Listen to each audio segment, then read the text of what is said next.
مدینہ کی اگر خاک ملے چٹکی بھر مولا خوش رکھے آپ کو اور آپ کی سماعتوں کو صحت و تندرستی عطا فرمائے. میں یہ محسوس کروں گا کہ کل فلاں کو ملے چٹکی بھر شہر مدینہ کی اگر خاک ملے. شعر حاصل کر رہا ہوں. بس اسی آس میں شاید تیرا کوزہ بن جاؤں. دیکھیں مثال دیکھیں. بس اسی آس میں شاید تیرا کوزہ بن جاؤں. اپنی مٹی بھی میں رکھ دوں جو تیرا چاک ملے.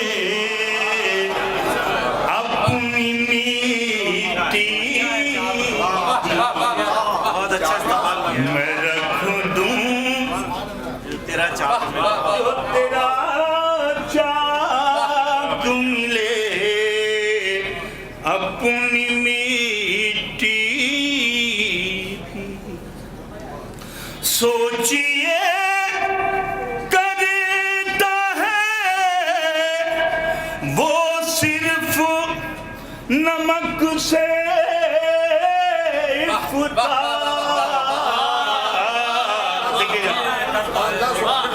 سوچیے کرتا ہے وہ صرف نمک سے افطار.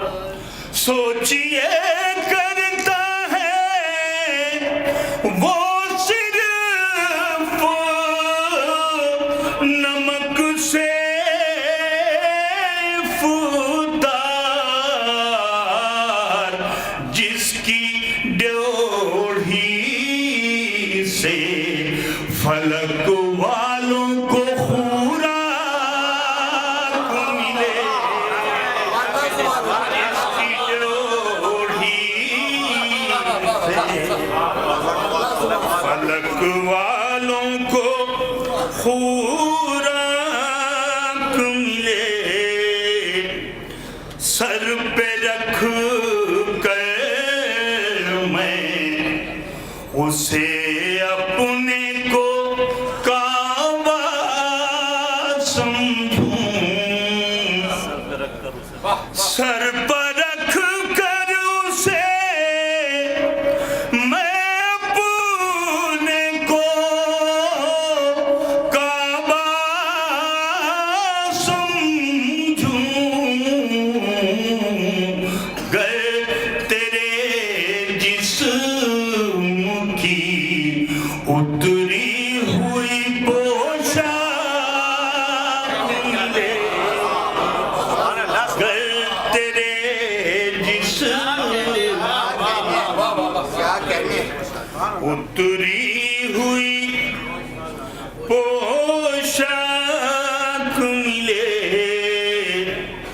وہ مسلمان جو تجھے کہتے ہیں اپنے جیسا بولہب سے بھی زیادہ وہ خطرناک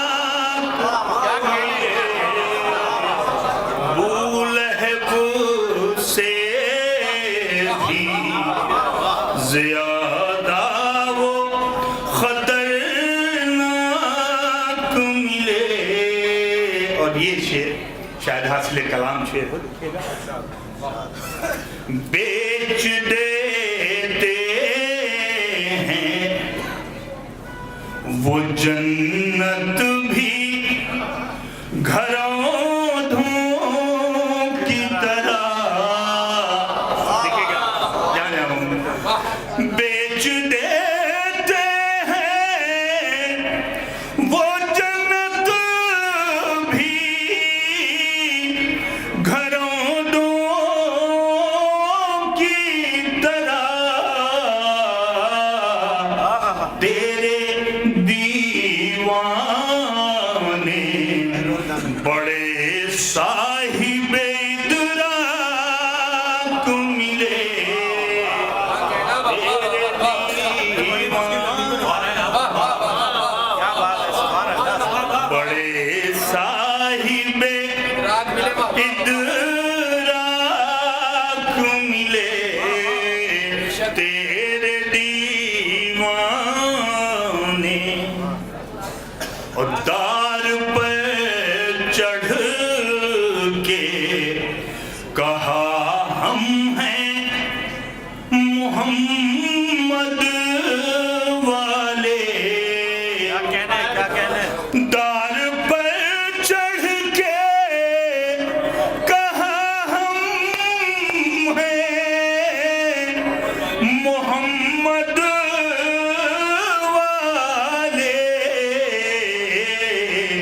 نعت خواں جو ملے نایاب وہ بے باک ملے. نعت خواں جو السلام علیکم ورحمۃ اللہ وبرکاتہ. اعوذ باللہ من الشیطان الرجیم. بسم اللہ الرحمن الرحیم.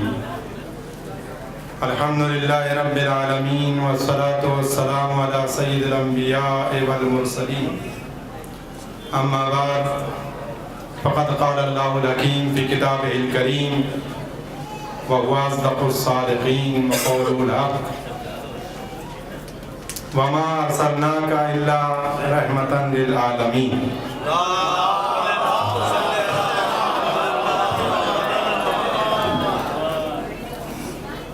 سب سے پہلے میں آپ تمام حاضرین کی خدمت میں، بانیان محفل کی خدمت میں، اور جہاں جہاں تک یہ آواز جا رہی ہے ان تمام حضرات اور تمام مسلمانوں کی خدمت میں، اور اپنے امام زمانہ جل اللہ تعالیٰ عنہ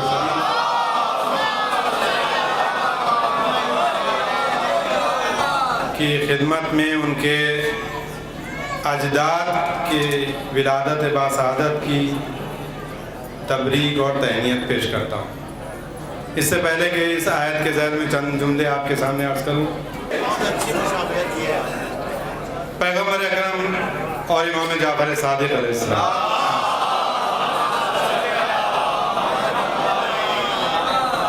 دونوں ایسی ہستیاں ہیں کہ ایک سے اسلام پہچانا گیا اور ایک سے میں یہ کہوں کہ ایک سے بیان پہچانا گیا اللہ کا اور ایک سے کردار پہچانا گیا. ایک آیات کو لے کر آیا، دوسرے نے آیات کو عملی جامہ پہنا کر دکھایا. یہ تاریخ رہی ہے. جس طریقے سے پیغمبر سے بڑھ کے کوئی جانکار نہیں تھا، اسی طریقے سے اپنے زمانے میں امام جعفر صادق علیہ السلام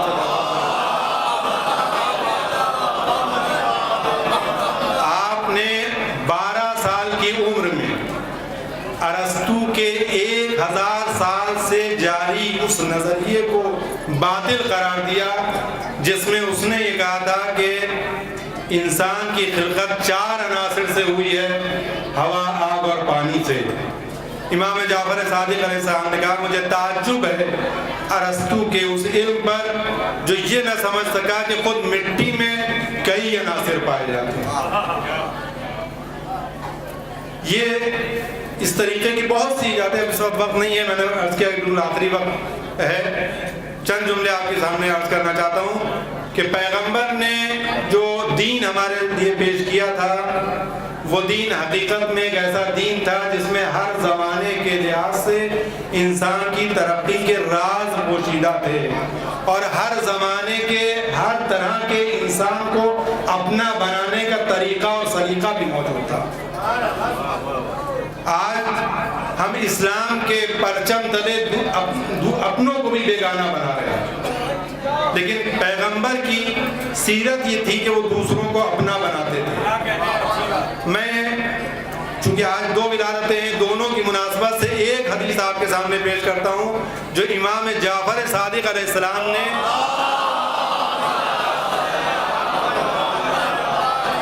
رسول اللہ کے حوالے سے بیان کی ہے، یعنی دونوں ہستیوں کا اس میں تعاون شامل ہے۔ پیغمبر نے بیان کی اپنے زمانے میں، امام نے اس کو دہرایا اپنے زمانے میں، ہم تک پہنچایا اپنے زمانے میں۔ جو ماحول ہے اس وقت کا کیوں ہے، کس وجہ سے ہے؟ ایک تعصب کی آگ جو ہے وہ بھڑکائی جاتی ہے، کہیں علاقائیت کو پیش کیا جاتا ہے، کہیں پر نسل اور رنگ کو پیش کیا جاتا ہے، کہیں زبان کو اعلی کار بنایا جاتا ہے، اور کہیں پر مذہب اور نظریات اور عقائد کو، کہیں ڈگری اور مزاج کو، یہ اختلافات کے اسباب بنائے جاتے ہیں، لیکن اسلام کا ان سے دور دور کا کوئی تعلق نہیں ہے۔ امام فرماتے ہیں کہ پیغمبر نے فرمایا، توجہ کیجئے گا، کہ من کان فی قلبہ حبۃ من خردل من عصبیہ، وہ انسان جس کے دل میں رائی کے دانے کے برابر تعصب پایا جاتا ہے، بعثہ اللہ یوم القیامت مع آراب الجاہلیہ، ایسا انسان جس کے دل میں ایک رائی کی برابر تعصب پایا جاتا ہے، زبان کا ہو، علاقے کا ہو، مذہب کا ہو، دین کا ہو، علم کا ہو، کسی بھی طریقے کا تعصب پایا جاتا ہے، تو خداوند عالم روز قیامت اس کو جاہلی آراب کی طرح سے اٹھائے گا۔ سارا علم ایک طرف، سارا کمال ایک طرف، ساری زندگی کی عبادتیں ایک طرف، ساری قربانیاں ایک طرف، اگر تعصب کی بنیاد پر یہ کام ہو رہا ہے تو اسلام یہ کہہ رہا ہے کہ وہ روز قیامت جاہل آراب کی طریقے سے اٹھائے گا۔ آراب الجاہلیہ کا اس زمانے میں تصور ہے، جاہلیہ یعنی کافر، یعنی مسلمان نہیں ہے جو شخص ذرہ برابر بھی تعصب اپنے دل میں رکھتا ہے۔ لہذا پیغمبر کے ماننے والے، پیغمبر کے چاہنے والے، امام جعفر صادق علیہ السلام کا چرچا کرنے والوں کا فریضہ یہ ہے کہ دنیا میں اسلام کے اس پیغام کو پہنچائیں۔ اسی لیے پیغمبر نے عیسائیوں کو اپنی مسجد میں عبادت کرنے کی اجازت دی۔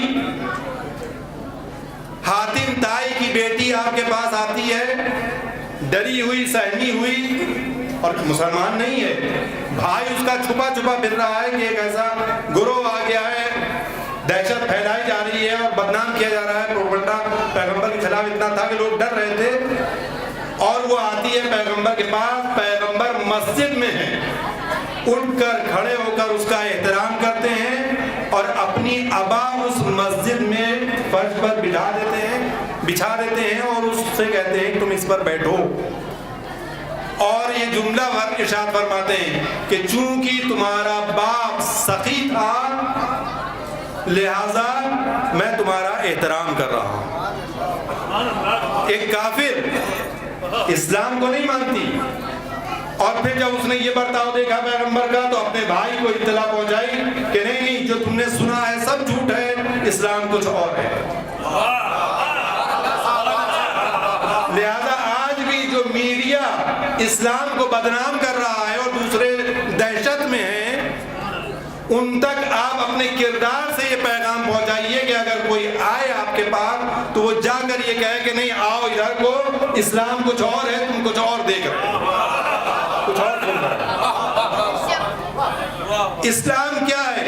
پیغمبر، میں شاید عرض بھی کر چکا ہوں، پیغمبر نے ایک بار یہ دیکھا کہ ایک شخص ہے وہ اپنے گوسفند کو بلا رہا ہے، اور اس نے اپنے دامن کو پھیلایا اور جو اس زبان میں کہتے تھے بلانے کے لیے، اس کو بلایا اس انداز میں کہ اس کو کچھ کھلانا چاہ رہا ہے۔ آپ نے دیکھا ہوگا جانوروں کو، بکریوں کو، مرغیوں کو عام طور سے بلاتے ہیں تو ایک خاص قسم کی آواز نکالتے ہیں، ہاں لے لے لے، اس طریقے سے وہ پہچان جاتی ہیں آوازیں، وہ جانور پہچان جاتے ہیں اور قریب آ جاتے ہیں۔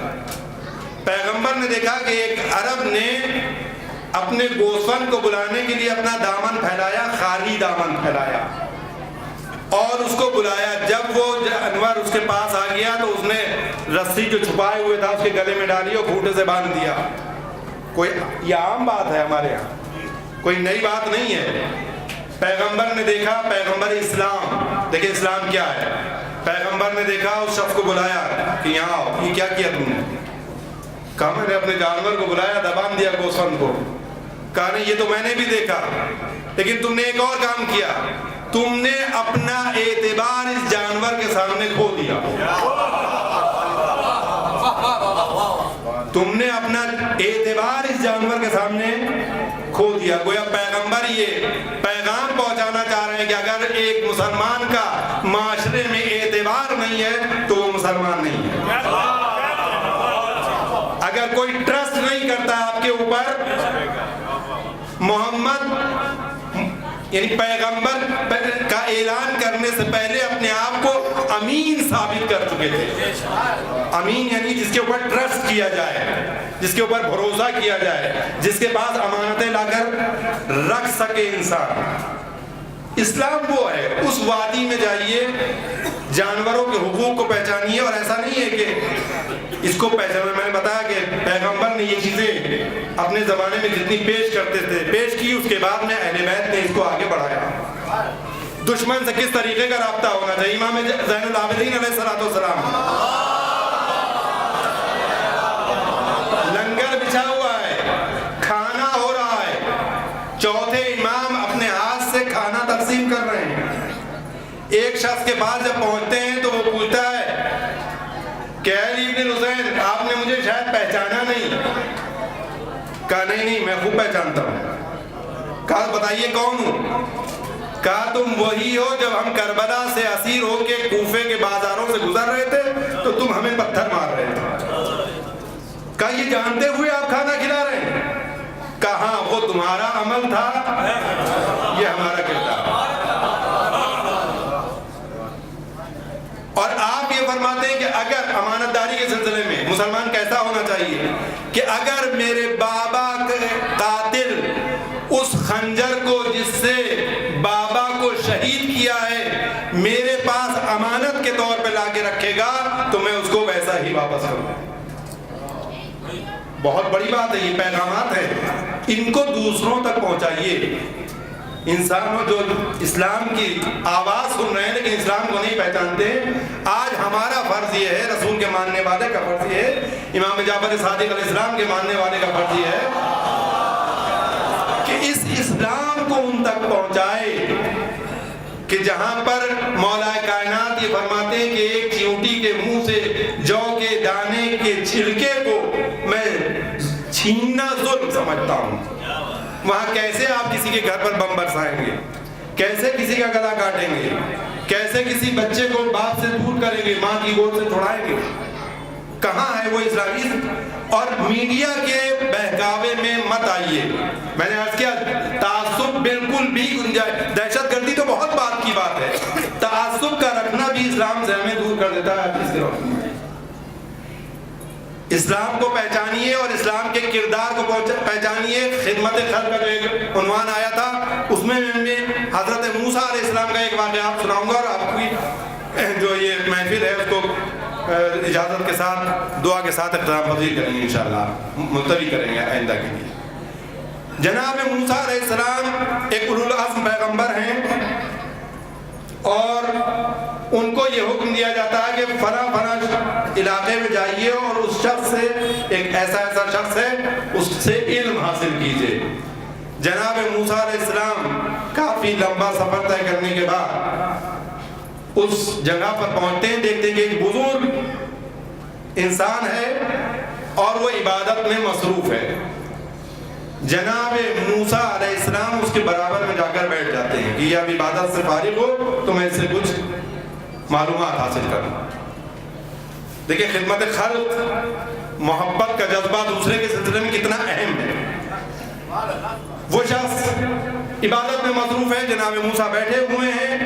جب کافی دیر ہو گئی اور موسیٰ بیٹھے ہی رہے، وہاں سے نہ گئے، تو اس شخص نے اپنی عبادت کو روکا اور جناب موسیٰ سے خطاب کیا کہ آپ کون ہیں، یہاں کیوں بیٹھے ہیں؟ تو آپ نے اپنا تعارف کرایا کہ میں اللہ کا نبی ہوں اور میں یہاں پر اس طریقے سے بھیجا گیا ہوں۔ پھر گفتگو ہونے لگی، جناب موسیٰ نے اس سے پوچھا کہ بھائی تم کیا کرتے ہو، مشغلہ کیا ہے تمہارا؟ کہا میں کچھ نہیں کرتا، میں تو عبادت ہی کیا کرتا ہوں۔ کہا پھر کھاتے پیتے کیسے ہو؟ کہا کہ ایک پرندہ ایک انار لاتا ہے اور وہی میری غذا ہوتی ہے، 300 سال سے میرا یہی وتیرہ ہے۔ موسیٰ علیہ السلام سے گفتگو ہوئی اور موسیٰ جانے لگے۔ اس شخص نے روکا کہ اے نبی خدا آپ جا رہے ہیں، ایک التجا ہے۔ کہا جب آپ خدا سے ہم کلام ہوں تو آپ اس سے یہ پوچھ لیں کہ میری یہ عبادت قابل قبول بھی ہے یا نہیں، بارگاہ رب العزت میں اس کا کوئی مرتبہ ہے یا نہیں ہے۔ تو جناب موسیٰ ایک نبی تھے، ان کا نہیں مجھے بھیجا گیا ہے، یقیناً تمہاری عبادت قابل قبول ہوگی۔ تو کہنے آپ پوچھ لیجئے گا۔ جناب موسیٰ نے وعدہ کیا، بارگاہ خداوندی میں حاضر ہوئے، خدا نے کلام کیا ہے۔ موسیٰ گئے تھے، کہاں گئے تھے؟ کہا کیا دیکھا؟ جناب موسیٰ نے پورا قصہ بیان کر دیا۔ اس کے بعد میں اس شخص کا سوال خداوند عالم کے سامنے رکھا کہ پروردگار، اس نے یہ کہا ہے، پوچھا ہے، دریافت کیا ہے کہ کیا میری عبادت تیری بارگاہ میں قبولیت کا شرف رکھتی ہے؟ کہا جہنم اس کے انتظار میں ہے، جہنم اس کے انتظار میں۔ جناب موسیٰ بے چین ہو جاتے ہیں کہ 300 سال سے عبادت کر رہا ہے، کوئی دوسرا کام ہی نہیں کر رہا، کوئی گناہ نہیں کر رہا، اس کے بعد بھی جہنم انتظار میں، کس بات کے لیے؟ جناب موسیٰ سوال کرتے ہیں کہ ایسا کیوں؟ کہا کہ 300 سال سے ایک فرشتہ مامور ہے اس بات پر کہ وہ یہاں سے ایک انار اس کی غذا کے طور پر لے جائے، اور یہ شخص جب تک وہ پورا انار نہیں کھا لیتا وہ پرندہ وہیں بیٹھا رہتا ہے۔ آج تک اس شخص کو یہ توفیق نہیں ہوئی کہ چند دانے انار کے اس کے سامنے ڈالے۔ جس کے دل میں خدمت کرنے والے کی خدمت کا کوئی وقار نہ ہو، کوئی عزت نہ ہو، وہ جہنمی ہے۔ جناب موسیٰ دوبارہ آتے ہیں اس کی خدمت میں، اس کے پاس اس سوال کا جواب مانگتا ہے۔ کہا ہاں تمہاری عبادت قابل قبول نہیں۔ کہا کیوں؟ وجہ بتائیے۔ کہا اچھا تو اب ایک درخواست ہے وہ بیان کر دے۔ کہا وہ کیا ہے؟ کہا وہ یہ ہے کہ اگر ایسا ہی ہے تو خدا سے کہہ دے کہ جس دن میں مروں اس دن میری لاش کو اتنا بڑا کر دے کہ جہنم میں پھر کوئی جا ہی نہ سکے۔ جب جناب موسیٰ یہ پیغام لے کر آئے، درخواست لے کر آئے، تو خدا نے کہا جاؤ جنت کا پروانہ اسے دے دو، کیونکہ اب اس کے دل میں دوسروں کی محبت جاگ گئی۔ تو اسلام یہ ہے، میں نے ابھی آیت پڑھی تھی، اس کو میں بالکل ترجمہ تک نہیں کر سکا کہ وَمَا أَرْسَلْنَاكَ إِلَّا رَحْمَةً لِلْعَالَمِينَ، ہم نے نبی کو صرف و صرف عالم کے لیے، عالمین کے لیے رحمت بنا کر بھیجا ہے۔ رحمت کیسی رحمت؟ ہر شخص کے لیے رحمت، ہر مخلوق کے لیے رحمت۔ حضرت موسیٰ علیہ السلام کا یہ قصہ ہے، فرعون پیچھا کر رہا ہے، جناب موسیٰ آگے آگے جا رہے ہیں، جناب موسیٰ کا لشکر دریائے نیل سے پار ہو گیا، فرعون رک گیا، بیچ دریا میں پہنچا، فرعون نے آواز لگانی شروع کی، جیسے ہی پانی آنا شروع ہوا کہ اے موسیٰ بچا لو بچا لو، لیکن موسیٰ نے نہیں سنا اور فرعون غرق ہو گیا۔ خدا جب یہ واقعہ پورا ہو گیا تو خدا نے جناب موسیٰ سے کلام کیا، اے موسیٰ فرعون تمہیں آواز دے رہا تھا، تم نے مدد نہیں کی۔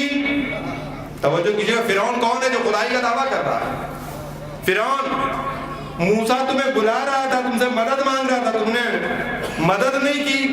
کہا پروردگارا میں تو اس کے عذاب کے لیے دعا مانگ رہا تھا، بڑی مشکلوں سے تو یہ عذاب نازل ہوا ہے، اور تیرا دشمن تھا. کہا ہاں میرا دشمن تھا، لیکن آج بھی اگر مجھ سے مدد مانگتا تو میں آج بھی نجات دے دیتا. یہ ہے اسلام، یہ ہے رحمت للعالمین کا سلسلہ جو خداوند عالم نے حضرت محمد مصطفیٰ صلی اللہ علیہ وسلم اور اہل بیت کے کردار میں نمایاں کر دیا ہے. خدا سے دعا ہے کہ پروردگارہ ہم سب کو اتنی توفیق دے کہ ہم سچے اسلام کے ماننے والے بن سکیں. پروردگارہ دنیا سے ہمارے درمیان سے جس طرح کا بھی بغض اور کینہ اور تعصب ہے اس کو دور فرما دے. میں تمام آپ لوگوں کی جائز مرادوں کی قبولیت کے لیے دعا گو ہوں، اور بانیان محفل اور تمام علماء کرام، شعراء کرام، ان سب کی طول عمر اور عزت اور جاہ و جلال کا متمنی ہوں. باقی دعائیں جناب حجت الاسلام والحسین قربان علی صاحب سے انشاءاللہ ہم ان کے ذریعے سے بارگاہ خداوند عالم میں دعائیں پیش کریں گے. صلوات بھیجیے محمد محمد. حضرات اس عظیم جشن کا آغاز نظر محمد مصطفیٰ صلی اللہ علیہ وسلم سے ہوا تھا، اور نظر کے بعد دعا دی گئی تھی، اور دعا سے ہی اس جشن کا آغاز ہوا تھا، اور ہم چاہیں گے کہ اختتام بھی دعا پر ہی ہوگا. ہمارے بیچ حجت الاسلام والمسلمین مولانا قربان علی صاحب امام جمعہ و جماعت باب العلم اس وقت موجود ہیں. تمام مومنین کی خدمت میں السلام علیکم.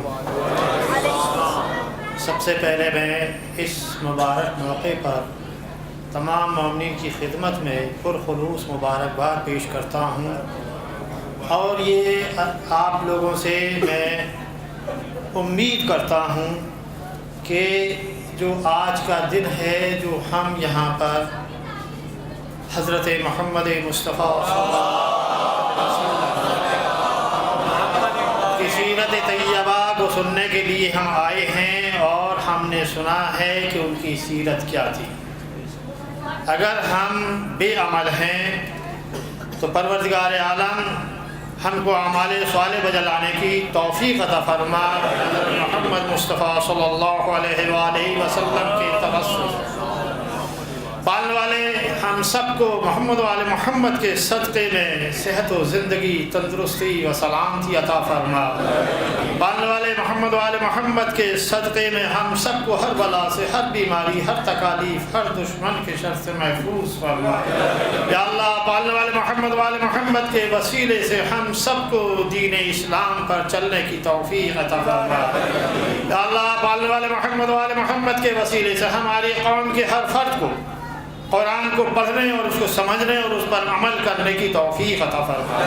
یا اللہ پالنے والے محمد کے وسیلے سے ہمارے امام زمانہ کے ظہور میں تعجیل فرما. یا اللہ پالنے والے محمد کے وسیلے سے اس دنیا میں جو ظلم و جور ہے اس کو دور فرما. اس دنیا میں خصوصاً ہمارے ملک میں امن قائم فرما. یا اللہ پالنے والے محمد کے وسیلے سے ہم سب کو اسلام کا پیرو بنا دے. یا اللہ پالنے والے محمد کے وسیلے سے ہم سب کو اعمال صالح بجلانے کی توفیق عطا فرما. یا اللہ پالنے والے محمد کے وسیلے سے ہمارے دلوں میں ایک دوسرے کے لیے محبت کا بیج بو دے. ہمارے دلوں میں جو نفرت ہے ایک دوسرے کے لیے اس کو نکال دے. ایک دوسرے کے لیے جو حسد ہے اس کو ہمارے سینے سے نکال کر باہر کر دے، کیونکہ یہ حسد ایسی چیز ہے جس سے ہمارے تمام اعمال صالح اکارت جاتے ہیں، بیکار جاتے ہیں، آگ کی طرح جل جاتے ہیں، کچھ باقی نہیں بچتا ہے. تو یہ حسد جو ہے یہ بہت بری چیز ہے. اللہ تعالیٰ پالنے والے محمد کے وسیلے سے ہمارے سینوں کو حسد اور کینے سے پاک و پاکیزہ بنا دے. ہمارے دلوں کو محبت سے مالا مال کر دے. خصوصاً محمد کی محبت ہمارے دلوں میں پیوست کر دے. اللہم صلی علی محمد.